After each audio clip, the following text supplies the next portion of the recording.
섬김과 어울림의 사람들, 비전 장로교회. 갈렙이 모세 앞에서 백성을 진정시키며 격려하였다. 올라갑시다. 올라가서 그 땅을 점령합시다. 우리는 반드시 그 땅을 점령할 수 있습니다. 그러나 그와 함께 올라갔다 온 사람들은 이렇게 말하였다.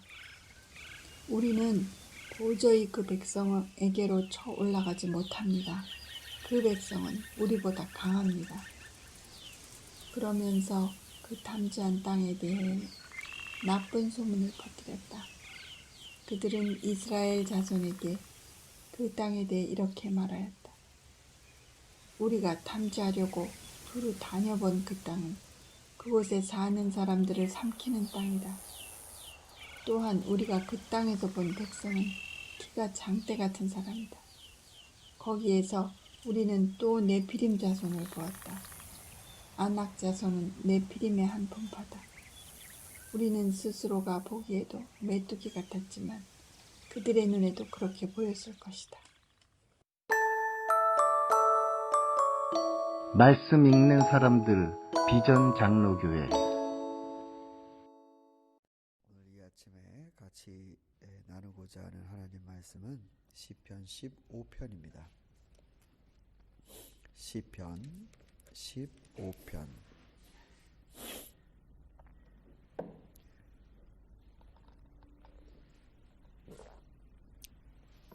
시편 15편 한 절씩 교독하겠습니다.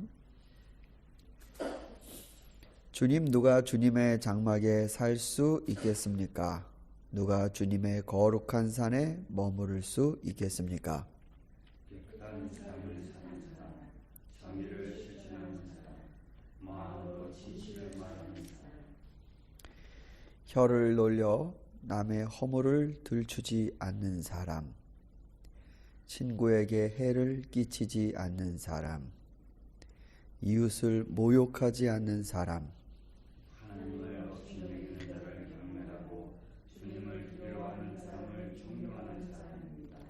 맹세한 것은 해가 되더라도 깨뜨리지 않고 지키는 사람입니다. 같이 읽습니다. 높은 이자를 받으려고 돈을 구워주지 않으며 부재한 사람을 해칠세라 뇌물을 받지 않는 사람입니다. 이러한 사람은 영원히 흔들리지 않을 것입니다. 네, 이 시편 15편은 제가 많이 인용하고 여러분께 그 말씀을 나누었던 시편입니다. 이 시편에 담겨 있는 그런 어떤 신학 혹은 영성은 정말 아무리 강조해도 지나침이 없는 것 같습니다. 이 1절 말씀은 질문으로 시작합니다. 그리고 나머지가 답입니다. 보시면 누가 주님의 장막에 살 수 있겠습니까? 누가 주님의 거룩한 산에 머무를 수 있겠습니까? 라고 되어 있는데 일단 이 두 가지 질문 모두가, 자 보십시오. 우리는 우리가 있는 곳을 기준으로 하나님이 거기에 함께 계시기를 바라는 식의 구도를 많이 갖고 있습니다. 그러니까 내가 있는 곳, 거기에 하나님이 나와 함께 하시는 방식의 그런 어떤 그 그림을 갖고 있습니다. 그래서 나와 함께 해 주십시오. 내가 뭐 다른 지방을 가더라도 하나님 나와 함께 해 주십시오. 이제 삶에서 이제 우리들의 신앙의 이 로케이션이 내가 있는 그 스폿, 그리고 하나님이 거기에 계신다. 거기에 와 주십사. 이런 식의 방향성을 갖고 있는데 이 시편은 하나님이 계신 곳에 내가 어떻게 갈 수 있을까라는 방향성을 갖고 있습니다. 그러니까 좀 다르죠? 그러니까 내가 있는 곳에 하나님이 어떻게 하면 오실 수 있을까? 라는 관점의 접근이 아니고 하나님이 계신 곳에 어떻게 갈 수 있을까? 즉 고정되어 있는 기준이 하나님이고 거기에 내가 어떤 조건을 맞추어야 거기에 갈 수 있을까라는 방향으로 지금 이 시가 전개되고 있다 이겁니다. 여러분들 이걸 우리가 한번 생각해 볼 만한 포인트죠. 우리 늘 하나님이 전지전능하시고 무소부재하셔서 어디든 계시고 뭐하고 그러니까 우리는 운전할 때도 하나님께 기도하고 뭐 누워서 잠이 안 올 때 그냥 누운 채로 기도도 하고 설거지하면서 기도도 하고 하나님 어디든 계시니까 내가 마음만 있으면 기도할 수 있다 그러면서 기도를 하는데 이스라엘의 신앙의 흐름 가운데 하나님이 계신 곳으로 가야 한다라는 운동성이 있었습니다. 예를 들어서 신명기에 나오는 중앙성소법 같은 경우는 너희들은 꼭 내가 너희들에게 말한 절기 때 이스라엘의 남자들은 모두 여기까지 나와 예배하라. 그러면 뭐 내가 제주도 살든 어디 살든 뭐 예를 들면요 서울까지 가는 겁니다. 제주도에는 하나님이 안 계십니까? 거기는 하나님이 너무 멀어서 통치가 안 되십니까? 그게 아니에요. 하나님이 계신 곳으로 가며 내 시간과 내 돈과 내 에너지와 내 인생의 계획을 그거에 떼어 드리면서 그 순례의 길 자체가 그의 신앙의 부흥을 불러일으키는 것입니다.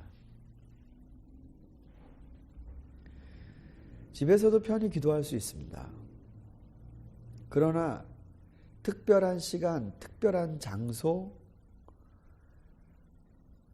그와 같은 것을 사모하며 나오는 발걸음 그 자체가 즉 나 있는 곳에 내 편의에 따라 하나님을 만나려고 하는 게 아니라 내 것을 감수하고 절제하고 하나님께 나가려고 하는 노력의 방향성이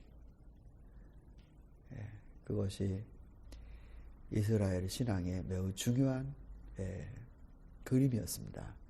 물론 거기에 하나님을 만나려고 하는 진실된 마음이 빠지고 형식주의가 된다면 그건 껍데기입니다.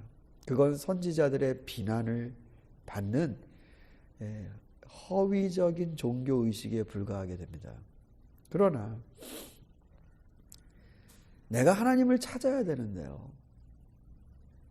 하나님을 찾기 위해서 성전을 찾아간다. 물론 하나님은 길가에도 계시고 지금 나도 보고 계시지만 나라는 인간이 하나님을 찾기 위한 노력으로 성전을 향해 간다. 그것 자체가 하나님을 찾는다는 진심의 표현인 것입니다.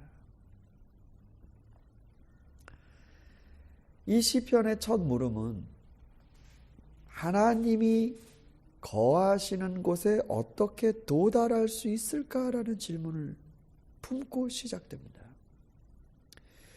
두 가지예요, 여러분. 이 질문이 사실은 좀 구분돼서 살펴볼 필요가 있는데 첫 번째는 주님의 장막에서 살 수 있겠습니까? 라고 되어 있는데 사실은요, 주님의 장막이라는 말은 제 생각엔 이거는 성소를 말하는 것 같습니다. 오헬이라는 말 자체는 하나님의 타버나클입니다. 그건 성막에 사용됐던 표현이죠. 그리고 살 수 있겠습니까? 라고 하면 우리가 생각하는 live, 그 살다라는 게 아닙니다. 이거의 원래 이 히브리 동사는 구르라는 건데 이거는 왜 그 손님이 잠깐 와서 방문하는 거 있잖아요. 잠깐 찾아와서 같이 머무는 거예요. sojourn 혹은 temporary dwell을 말합니다. 그러니까 잠깐 와서 머무는 겁니다. 그러니까 누가 성막에 가서 하나님 앞에, 성막은 살지 않잖아요. 예배드리고 다시 자기가 사는 곳으로 와야 되잖아요. 그러니까 템포러리 비지테이션이 된다고요. 누가 하나님의 성막에 가서 그렇게 예배라도 드리고 올 사람인가?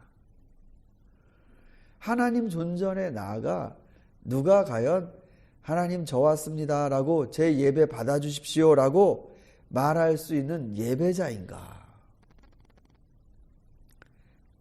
첫 번째 질문은 바로 그런 것이고요. 두 번째 질문은 이번에는 누가 주님의 거룩한 산에 머물 수 있겠습니까? 이번엔 산이에요.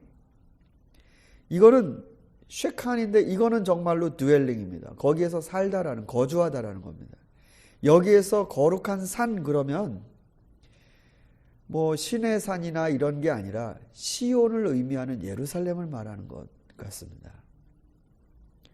그러니까 하나님이 계신 성읍, 하나님이 통치하시는 그 공간, 하나님의 도시, 거기에 누가 시민이 되어 살 수 있습니까? 거기에 템포러리가 아니라 퍼머넌트 비자를 가지고 누가 살 수 있겠습니까? 이 얘기죠. 하나님을 향해 예배하는 그 잠깐의 방문, 누가 자격이 있는 사람입니까? 더 나아가 하나님이 계신 그 통치하시는 도시에 살 만한 시민은, 드웰링하는 시민은 누구입니까? 이 질문을 합니다. 그런데 전통적으로 이 질문에 있어서 이스라엘 사람들은 할례를 받은 아브라함의 백성이면은 하나님의 도시와 성소에 갈 수 있다.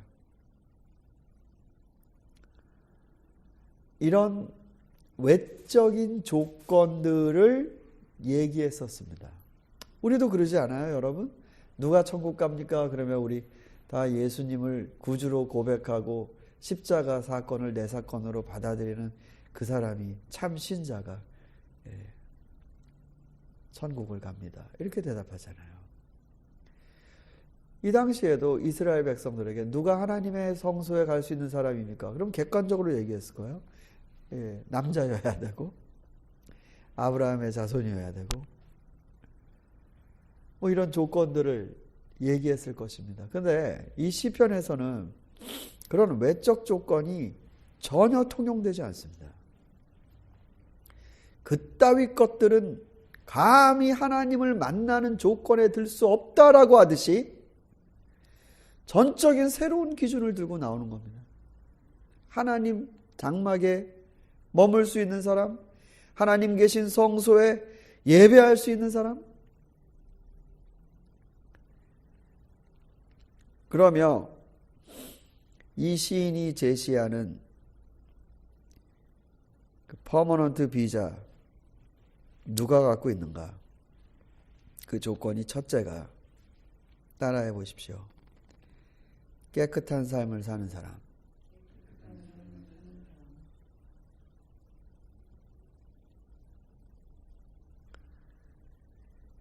이게 하나님의 거룩을 어울리게 만드는, 그러니까 하나님의 거룩하신 도성에 어울리는 삶의 모습입니다. 아브라함의 자손이기 때문이 아니고 할례를 받았기 때문이 아니고 남성이었기 때문이 아니고 깨끗한 삶을 사는 사람.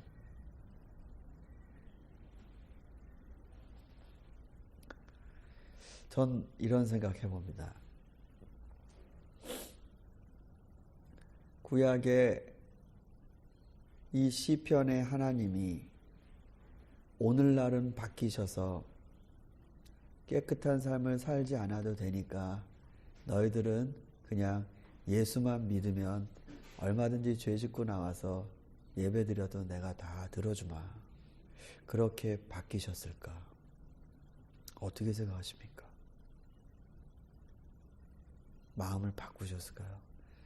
아, 내가 인간들을 경험해 보니까 사람들은 이게 안 되더라. 그래, 내가 너희들 깨끗한 삶을 살고 나오는 거 내가 포기하마.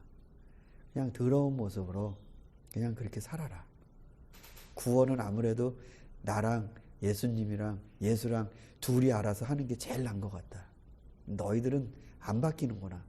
그냥 그렇게 살아라. 이러시는 것 같습니까?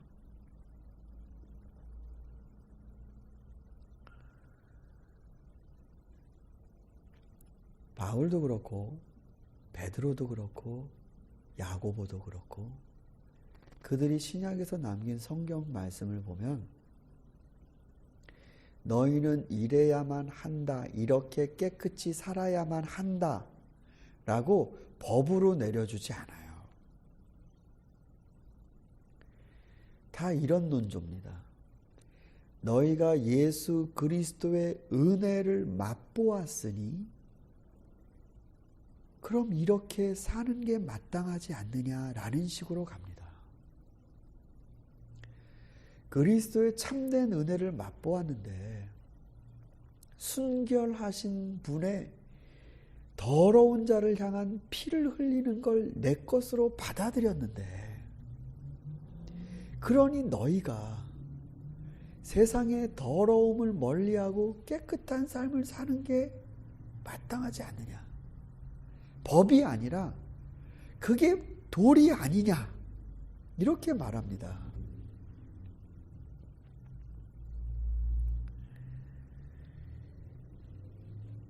하나님께 나가기 위해 예수님께서는 형제와 서로 화해할 일이 생각나거든 일단 먼저 예배부터 드리고 하나님께 먼저 회개부터 하고 가서 형제와 풀어라. 그렇게 말씀하지 않으셨어요. 하나님께 나아가는 예배의 조건 중에 하나가 먼저 형제와 화해하고 와서 예배 드려라 였습니다. 구약의 하나님과 신약의 하나님, 다윗의 시에 나오는 하나님과 그리스도의 그 가르치심 가운데 나오는 하나님은 바뀌어 있지 않습니다. 그 백성들의 삶이 깨끗하여 하나님의 거룩하심에 어울리도록 하나님은 요구하고 계십니다. 그러면 우리들의 예배에 대해 다시 한번 개념을 정립할 필요가 있죠.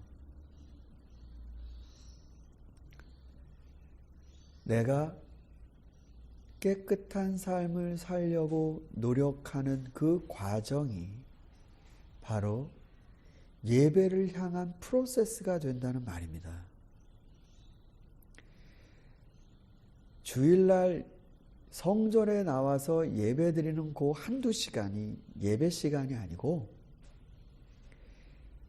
하나님의 거룩을 감당할 만한 삶이 되기 위해 노력해가는 그 시간들이 예배에 포함이 된다는 말이죠.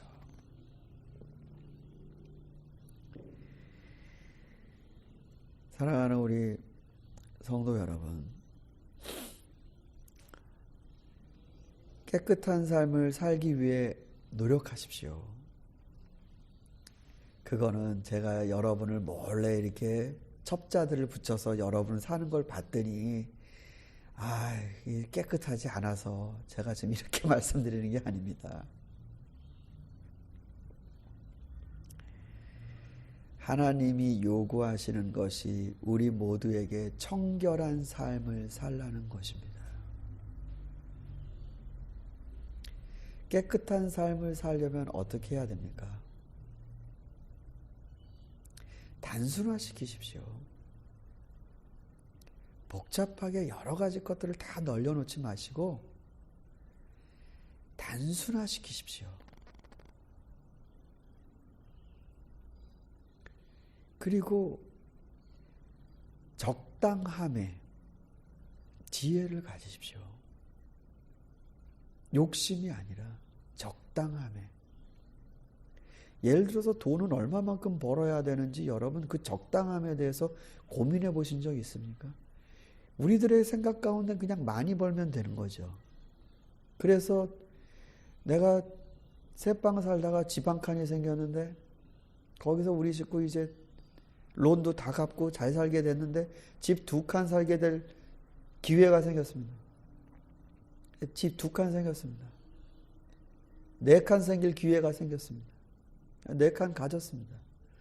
우리들의 인생에서 계속 가지는 거에 대한 이 상한선, 하한선 이런 게 없습니다. 그래서 많이 가지면 성공한 사람처럼 보입니다. 그러나 성경의 영성은 그러지 않습니다. 적당함이라는 게 있습니다. 적당함. 얼마만큼 가져야 적당한 거예요? 모르십니까? 성경 말씀에 그런 게 있다는 것조차 새로우십니까? 잠언으로 한번 가보십시오.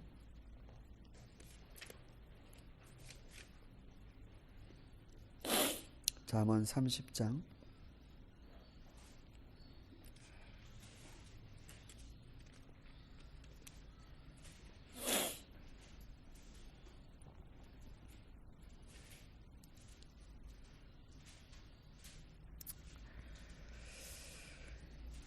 7절에서 9절 7절에서 9절 우리 같이 읽겠습니다.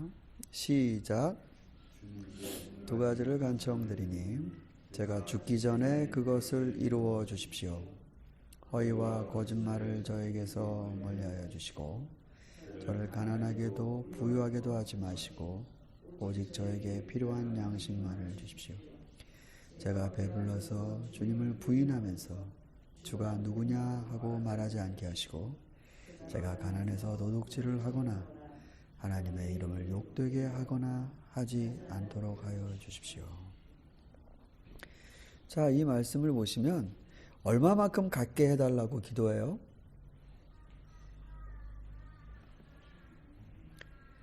필요한 만큼인데 그 필요함이라는 게 어느 적정선입니까? 너무 배가 부르면 어떻게 된다고요? 주님이 누구냐? 이거 우리 어저께 시편 14편에서 얘기했죠? 하나님은 없다라고 말하는 자들. 그들이 교만에 빠져 있는 모습들. 그 다음에요. 또 하한선은 어딥니까? 도둑질을 하지 않을 만큼, 도둑질을 하면 하나님의 이름을 욕되게 하니까. 자, 그러면 이 사람의 이 아굴의 이 적정선은 어딥니까? 부에 대한 적정선은 어딥니까? 기준이. 자, 배가 너무 부르면 뭐를 어긴다고요? 하나님을 모른다 혹은 누구냐라고 하고 너무 배가 고프면요. 도둑질해서 하나님의 이름을 욕되게 한다라고 합니다. 그럼 지금 기준이 뭐예요? 이 사람의 기준이. 하나님의 영광입니다. 내가 너무 많이 가져서 하나님이 해주신 게 아니라 자기가 커져버리는 것. 그래서 하나님의 영광을 가릴까 두려우니 주님, 제가 하나님의 영광을 볼 수 있고 제가 그 앞에 여전히 작은 존재일 수 있는 만큼 그만큼만 주십시오. 그만큼만 배부르게 해주십시오. 많이 가져갔고 다른 사람 없인 여기고 자기만 하나님이 사랑해 주는 것 같고 남들은 무슨 패자처럼 보고 그러지 않을 만큼 저를 낮추어 주십시오. 그렇게까지 갖게 해주지 마십시오. 둘째론 내가 너무나 없어서 남의 것에 욕심을 부리는 그 눈이 탐욕이 차지 않을 만큼 하나님 저에게 주십시오.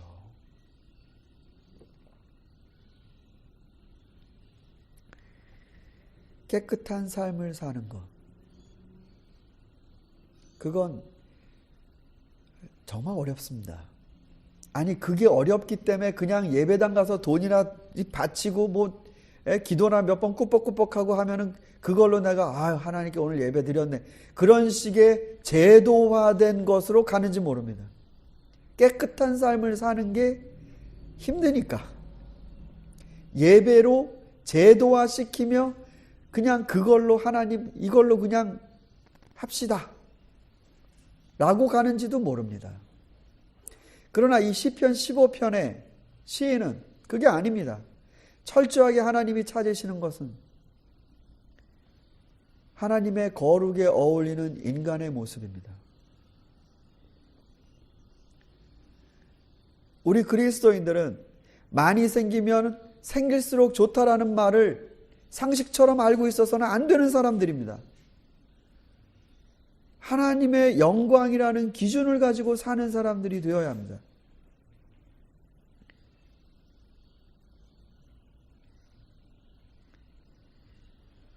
여러분과 제가 정말로 주의 성소에 들릴 수 있는 사람, 주님의 성산에 머무를 수 있는 사람, 그 거룩에 어울리는 신실한 삶을 살아가는 오늘 하루가 되기를 바랍니다. 말씀 듣는 사람들 비전 장로교회. 금식이 위선이 될 때. 금식 기도는 참으로 좋은 경건 훈련이지만 적지 않은 위험을 안고 있다. 이 위험성에 대해 충분히 깨어있지 않으면 금식은 오히려 영성에 해를 미칠 수 있다. 첫 번째 위험은 금식으로 자신의 영성에 대해 자만하게 되는 것이다. 금식은 단순히 자신을 깨워 하나님께 집중하려는 수단인데 잘못하면 훈장처럼 되어버린다. 금식하고 있다는 이유만으로 영적 자만에 빠져버리는 것이다. 금식을 통해 사귐의 기도에 전념하면 결코 영적 자만에 빠지지 않는다. 영적 자만에 빠지는 사람들은 대개 기도에 집중하기보다는 금식이라는 행위에 집중한다. 그렇기 때문에 금식을 통해 영적으로 성장하는 것이 아니라 자만심만 키우게 되는 것이다. 둘째, 금식하는 사람들은 금식하지 않는 사람들에게 교만한 마음을 품기 쉽다. 경건한 삶은 금식을 전혀 하지 않고서도 얼마든지 가능하다. 금식하고 있다고 해서 금식하지 않는 사람보다 더 낫다고 단정할 아무런 이유가 없다.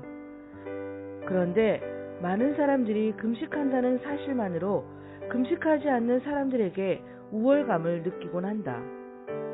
셋째, 금식을 하면서 어떤 한계에 도전하려는 유혹을 조심해야 한다.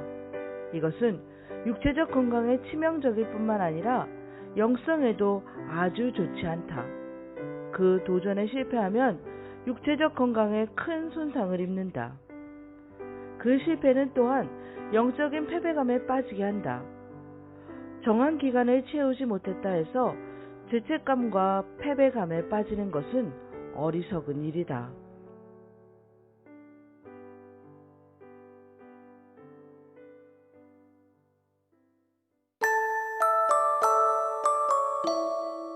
책에서 길어내는 영성.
찬송하는 사람들 비전 장로교회